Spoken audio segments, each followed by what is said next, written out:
નમસ્તે. સેક્યુલર લોકશાહી આંદોલનની गुरुवारी मीटिंग में फरीथी आप सौનું स्वागत है. आज हम हिंदी में बात करेंगे. सेक्युलर लोकशाही आंदोलन मूवमेंट फॉर सेक्युलर डेमोक्रेसी की ये एवरी थर्सडे मीटिंग में आप सब लोगों का स्वागत है. बहुत दिनों से अखबारों में हम देख रहे हैं, सुन रहे हैं, पढ़ रहे हैं उत्तराखंड से जो समाचार आ रहे हैं. अभी जोशीमठ के हाल के समाचार से पहले भी जो समाचार आए थे, सबसे पहले अंकिता भंडारी जो केस हुआ उसको लेके हम सब लोगों के दिल में जो चुभन उठी थी, और फिर उसके बाद जो रेलवे अथॉरिटी ने डेमोलिशन ड्राइव का एक किया, हल्द्वानी में लोगों को खाली करवाने के लिए बोले कि एनक्रोचमेंट है, इलीगल है, फिर सुप्रीम कोर्ट ने स्टे दिया, और तीसरा अभी जोशीमठ का पूरा जो जियोलॉजिकल सिचुएशन है वहाँ उसको लेके एक नया हमारे सामने, इसको क्या बोले, आपदा बोले कि त्रासदी बोले, ये है वहाँ के लोगों के लिए आपदा और ये है राज्य की त्रासदी. क्योंकि जो हाल अभी हुए हैं जोशीमठ के, देवभूमि उत्तराखंड हम मानते थे, जानते थे, और बहुत हमारा एक अट्रैक्शन रहता था. और अभी अहमदाबाद और गुजरात में उत्तराखंड टूरिज्म पूरा प्रोग्राम कर रही है गवर्नमेंट, और वहाँ जोशीमठ को लेके इतना सारा त्रासदी और आपदा का जो परिस्थिति है उसके बारे में बात करने के लिए हमने तो सोचा था उत्तराखंड से उनको बोलेंगे और लाइव होगा, पर उनसे बात करते करते पता चला कि वो अहमदाबाद आए हैं. अभी जो मौसम है शादी का, तो इसलिए वो हमारे साथ पत्रकार, जाने माने पत्रकार है उत्तराखंड के, गंगा जी असनोरा, तो वो आज है हमारे साथ अहमदाबाद में. तो हमने सोचा मौका ले लेते, उनसे ही सुने कि उत्तराखंड की क्या हाल है, और उत्तराखंड से ही डायरेक्ट हमें बात सुनने को मिलेगा. इसलिए मैं हमारे साथी गंगा बहन असनोरा जी को रिक्वेस्ट करती हूँ. ये 3 मुद्दे हैं हमारे लिए जानने के लिए. बहुत हमारा फर्स्ट हैंड इंफॉर्मेशन आपसे सुनना चाहते हैं कि अंकिता भंडारी केस, ये हल्द्वानी का जो डिमोलिशन रेलवे का लेके, एनक्रोचमेंट को लेके, और अभी जोशीमठ की आपदा त्रासदी, उसके बारे में आप बताइए. हमें हो पाए इतना डिटेल में, पर उसका समय अवधि हमारे लिए 25 से 30 मिनट रहेगा. तो आपको मैं फिर से रिक्वेस्ट करती हूँ मूवमेंट फॉर सेक्युलर डेमोक्रेसी की ओर से, फ्रॉम उत्तराखंड से हम सुनते हैं.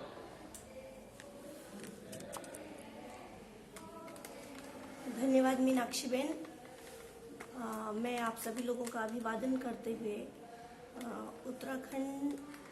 के जो अभी हालात हैं, अलग अलग तरह से एक चुटकुला इस तरह का आता था उत्तराखंड को लेकर के कि राष्ट्रीय स्तर पर यदि उत्तराखंड की खबरें होती हैं तो वो अक्सर वाहन गिर जाने या किसी दुर्घटना के होने की होती है. और ये बड़ी दुख की बात है कि आज भी उत्तराखंड यदि सुर्खियों में है, चाहे वो अंकिता वाले मामले पर हो, या हल्द्वानी जो रेलवे प्राधिकरण की जमीन को लेकर के जो बात हो, या आज जोशीमठ को लेकर जो हाहाकार मचा हुआ है उसको लेकर यदि बातचीत हो रही हो, तो पिछले 3-4 महीनों से उत्तराखंड लगातार सुर्खियों में है. सबसे पहली बात जो मीनाक्षी जी ने अभी कही कि अंकिता वाला जो मामला है बहुत दर्दनाक भी है और बड़ा शर्मनाक भी है. और मैं अपनी सारी बातचीत को रखने से पहले ये कह देना चाहती हूँ कि उत्तराखंड में इस तरीके की जो भी घटनाएं हो रही हैं वो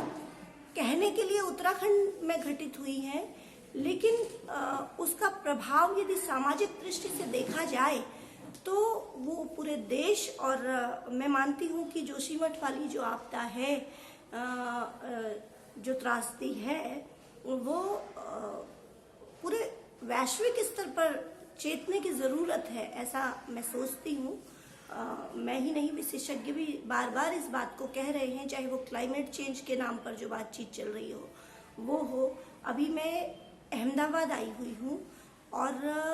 मेरा मन, मेरा प्राण पूरा मतलब मेरे उत्तराखंड में छूटा हुआ है, जबकि मैं एक ऐसे कार्यक्रम में आई हूँ जहाँ मुझे हर्षोल्लास के साथ पूरी तरह से होना चाहिए था, लेकिन मैं अभी तक क्योंकि जोशीमठ नहीं जा पाई, जबकि हम लोग पिछले 16 सालों से एक उत्तराखंड के सरोकारों को जिंदा रखने की कोशिश में एक मासिक पत्रिका का प्रकाशन वहाँ से करते हैं। और आप देखिए कि किस तरह से, ऐसा नहीं है कि सरकारों को ये सब कुछ मालूम नहीं होता है। 2010 में रीजनल रिपोर्टर का एक अंक निकला था, ये दिसंबर 2009 में 25 दिसंबर 2009 को जोशीमठ क्षेत्र में जो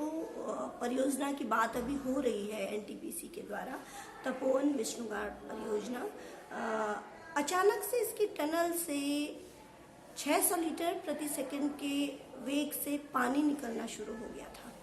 तो इसकी गंभीरता को देखते हुए, इसको समझते हुए हम लोगों ने एक कवर स्टोरी रीजनल रिपोर्टर में की थी, और उसका जो टाइटल था वो ये था कि महानगरों को बिजली, हमको वनवास, चाय के बाद क्या जोशीमठ का विनाश। तो कहने का मतलब ये है मेरा कि विशेषज्ञ लगातार इस बात को लेकर चेता रहे थे, जैसा कि आजकल कामरेड अतुल सती पूरी तरह से इस मामले को लेकर के सुर्खियों में है। तो वो इसीलिए है कि वो 2003 से, जब से इस परियोजना की बात शुरू हुई थी, बनना शुरू हुआ था, जब इसकी निर्माणदायी कंपनी को ये काम दिया गया, ये लगातार इस बात को लेकर चिंतित थे। दरअसल ये ट्रेंड आ गया है, हमारे ये देश भर का ट्रेंड है कि जब हम सरकारों के द्वारा किए जा रहे किसी काम को लेकर आवाज उठाते हैं तो हमें विकास विरोधी करार दे दिया जाता है। तो ऐसा ही कुछ इस मामले में भी हुआ। जिन लोगों ने, कामरेड अतुल सती और इस तरह के जितने भी वैज्ञानिक हैं, चाहे वो डॉक्टर सती रहे हों, डॉक्टर नवीन जुयाल रहे हों, इस तरह के जो डॉक्टर वाईपी सिंघरियाल और ये सब लोगों ने, डॉक्टर नरेश राणा वगैरह, इन लोगों की टीम ने वहाँ जा कर के बार बार वहाँ जो भी शोध किए और उसके पूर्व जो शोध हुए थे उन सारे रिपोर्टों का हवाला देते हुए ये लोग बार बार चीख रहे थे, चिल्ला रहे थे, अलग अलग जगह लेटर्स लिख करके बता रहे थे। मतलब ऐसा नहीं है कि इस मामले का ये मामला किसी के संज्ञान में नहीं था, नहीं कहा जा सकता है। तो आज तक उत्तराखंड में जितनी भी त्रासदियाँ हुई हैं उसमें यदि उस त्रासदी की विभीषिका बहुत अधिक रही तो वो सब हमारी सरकारों की लापरवाही का नतीजा रहा। और आज जो जोशीमठ में है, और जोशीमठ में तो दिखाई देने लगा है, और ये भी जब बड़े लेवल पर हुआ, जब मोटी मोटी दरारें हमें दिखने लगी, तो तब जाकर के सब लोग, अब कुछ प्रकृति के साथ छेड़खानी का जो ये नतीजा सब लोगों के सामने आया है, इसको यदि ढकाने छुपाने वाली बात होती तो अभी तक सरकार पूरी तरीके से एक्टिव हो चुकी होती। वो अभी भी कोशिश कर रही है, प्रशासन भी कर रहा है और शासन भी कर रहा है पूरी तरीके से। लेकिन ये क्योंकि प्रकृति का मामला है और प्रकृति के किए हुए को बहुत ज़्यादा ढकाया छिपाया नहीं जा सकता है, इसलिए ये मामला सबके सामने इस तरह से आया है। इसको स्वीकार कर रहे हैं। अभी जिस विवाह समारोह में शामिल मैं हुई हूँ उसमें जितने भी लोग मुझसे मिले हैं सबने मुझसे जोशीमठ पर बात की है। इसका मतलब कि राष्ट्रीय मीडिया में ये मामला इस तरीके से आ गया है। इसको मीडिया भी, क्योंकि हमारा जिस तरीके का रोल निभा रहा है विकास के नाम पर, सस्टेनेबल डेवलपमेंट की कोई बात नहीं करता है, और विकास कह करके आम आदमी से लेकर के सब लोगों का मुंह बंद कराने की कोशिश की जाती है। और ये बड़ा ही दिल को झकझोरने वाला मामला है कि हम संसाधनों के दोहन करते हुए इतने आगे बढ़ गए हैं कि जो अन्य संसाधन, प्राकृतिक संसाधन जो थे, उनके दर्द को तो नहीं महसूस कर पाए, क्योंकि इतने असंवेदनशील हमारी सरकारें रही हैं, यह स्पष्ट हो गया है। लेकिन हमने ह्यूमन रिसोर्स को भी कहीं कोई प्राथमिकता नहीं दी। वो चाहे कोरोना काल की बात हो, वो चाहे किसी आपदा की बात हो, मतलब हम जो लोग वहाँ पे रह रहे हैं इतने सालों से, तो हमने पूरा जो आंकड़ा समझने की कोशिश की है। तो केदारनाथ की जब आपदा आई है, उसमें हजारों लोग हताहत हुए हैं और सरकारी आंकड़े में वो 1000 भी नहीं आता। तो वो जो 1000 आंकड़े में आए, इससे इतर जो हजारों लोग आंकड़ों में शामिल ही नहीं है, उनके परिवारों की क्या स्थिति होगी, उनके परिवारों का कैसे चल रहा होगा, क्या क्या वो लोग कर रहे होंगे, इसको इसीलिए इतने सालों में, पिछले 2013 के बाद किसी भी नेता के यहाँ यदि कोई दुर्घटना हुई है, तो मैं ये सार्वजनिक तौर पर कह रही हूँ कि मेरे दिल को कुछ बुरा नहीं लगता, क्योंकि वो लोग जब आम आदमी की पीड़ा में अपनी पीड़ा महसूस नहीं कर पाते हैं, वो दुखी नहीं हो सकते हैं, तो फिर उनकी पीड़ा में क्यों दुखी हुआ जाए। तो आज जोशीमठ के लोगों की वही स्थिति है, या तो उन्हें वहां पर रह करके अपनी जान को जोखिम में डालना है, या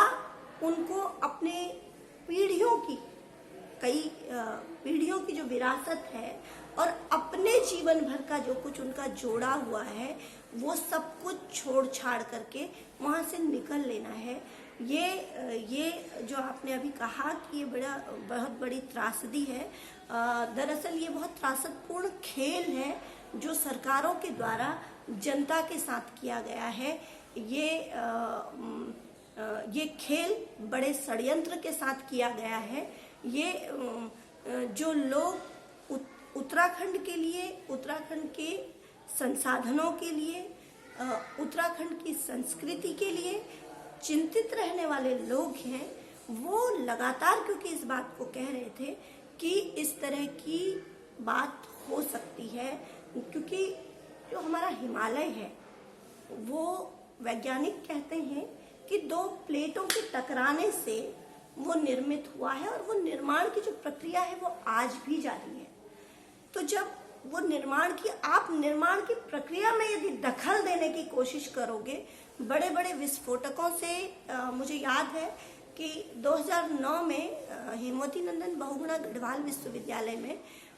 के लोक कला निष्पादन केंद्र में डॉक्टर उर्मिल थपलियाल जी एक नाटक के निर्देशन के लिए पहुंचे थे। तो हम लोग करीब करीब हर शाम उनके पास जाते थे बैठने के लिए। वो अचानक बातचीत करते हुए बौखला से जाते थे, बोलते थे कि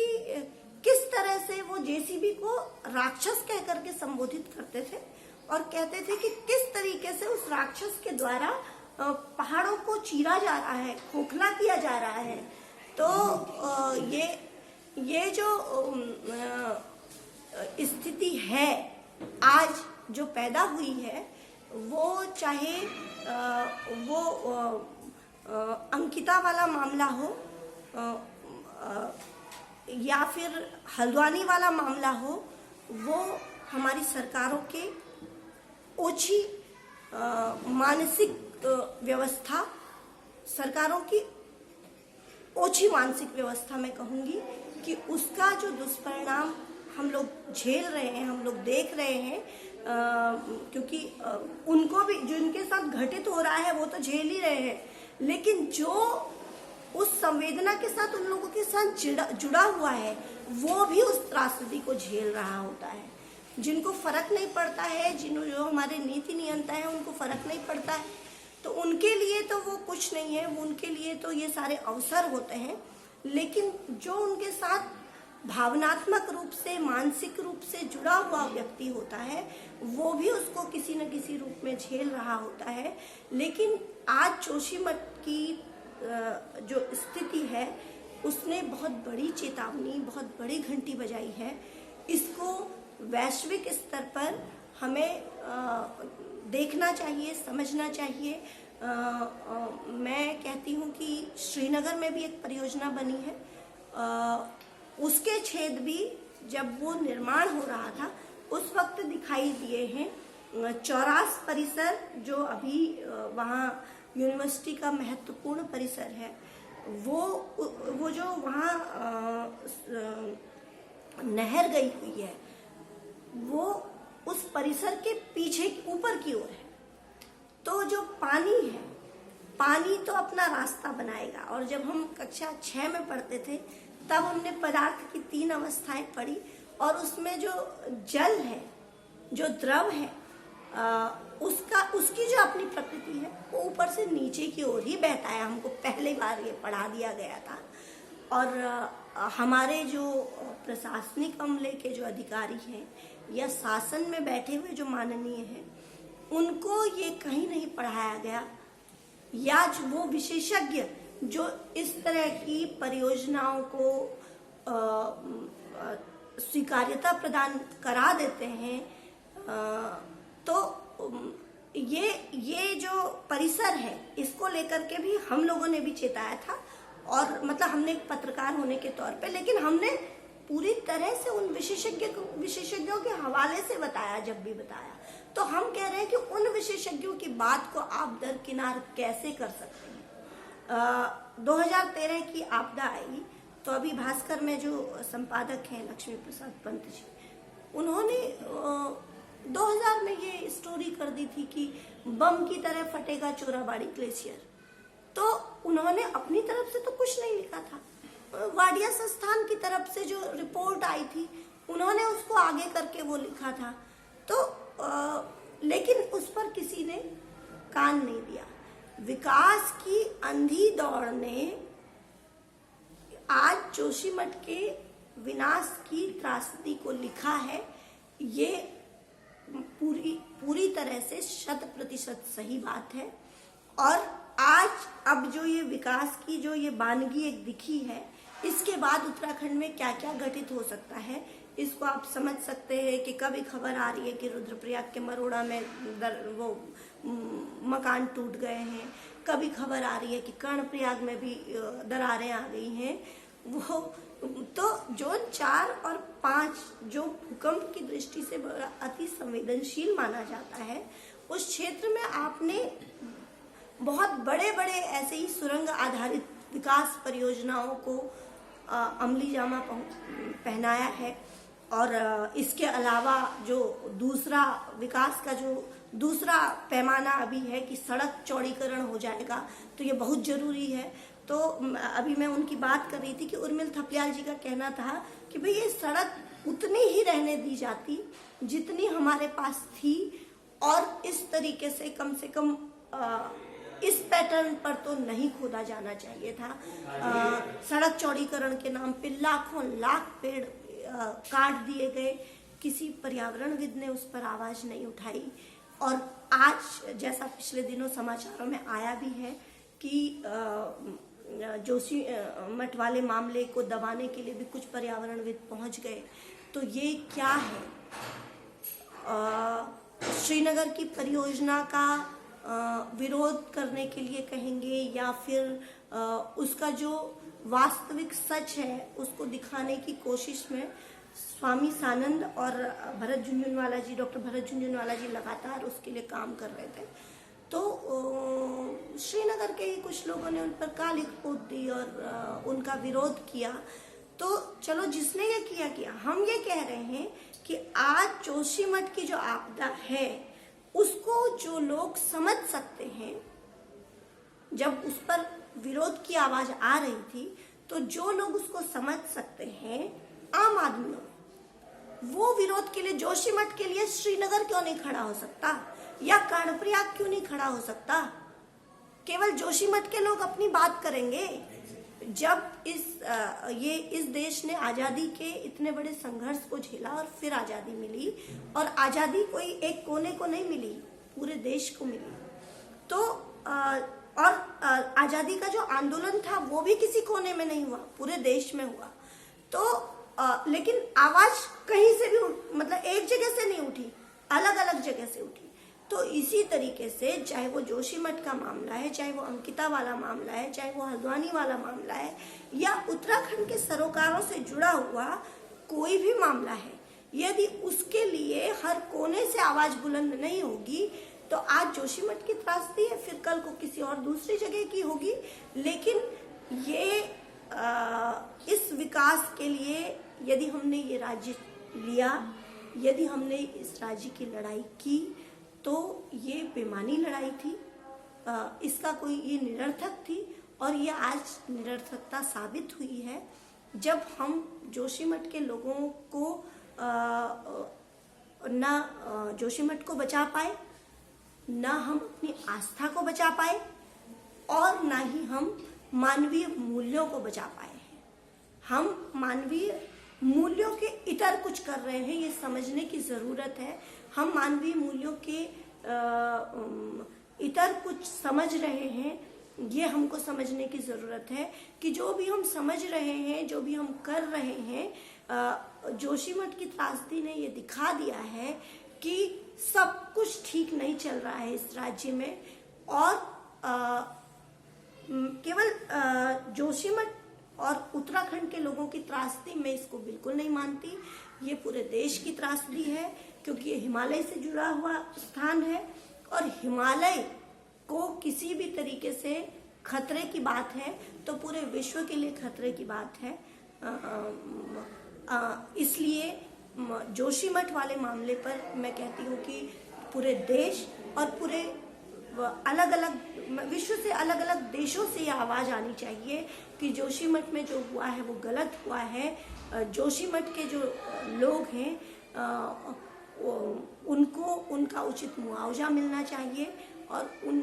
उनका जो विस्थापन होना चाहिए, वो उनकी आज तक का जो उन्होंने जो खोया है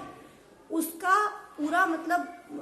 पूरा लेखा जोखा तैयार करके, और अभी उनको बचाने की कोशिश में जिस तरीके से वहाँ अभी कामरेड अतुल सती और वो जो संघर्ष समिति अभी जिस तरीके से जो बात कर रही है, जिसको दबाने की बात करने के लिए सरकार बिल्कुल फ्रंट फुट पर है, और जो आपदा प्रभावित हैं उनकी सुध लेने के लिए बैक फुट पर है। तो हम ये कह रहे हैं कि अब जनता को फ्रंट फुट पर आ जाना चाहिए, क्योंकि सरकारें केवल यही कर सकती हैं। आपने अंकिता वाले मर्डर केस की बात की थी, तो अंकिता वाले मामले पर लगातार जन आंदोलनों के बावजूद कुछ इसलिए नहीं हो पाया कि ये जो पूरा मामला है वो आरएसएस के नेताओं से जुड़ा हुआ मामला है, भाजपा के नेताओं से जुड़ा हुआ मामला है। उनकी जो नैतिकता है वो सारी दुनिया के सामने ना पूरी तरह से खुल ना जाए, इस सबको दबाने छिपाने के लिए नैतिकता नहीं, अनैतिकता जो है वो सारी दुनिया के सामने ना आ जाए, इसको दबाने छिपाने के लिए ये जो अंकिता है उसको उसके साथ और उसके परिवार के साथ अंकिता तो चली गई, लेकिन उसके माता पिता जिस तरीके से वो लड़ना चाहते हैं इस लड़ाई को, उनको प्रलोभन भी दिए गए, उनके लिए झूठी अफवाहें भी फैलाई गई, और उसके बाद किसी तरीके से मतलब उनकी आवाज को दबाने की हर संभव कोशिश की गई। लेकिन उसके माता पिता को मैं सलाम करती हूँ कि वो उनका जज्बा है कि वो किसी भी कीमत पर अपने हर अपनी पीड़ा अपनी परेशानी को भूल करके वो अंकिता की आवाज के लिए उठ रहे हैं, वो भाग रहे, वो आज कभी नैनीताल जा रहे हैं, वो कभी किसी धरना प्रदर्शन में शामिल हो रहे हैं। तो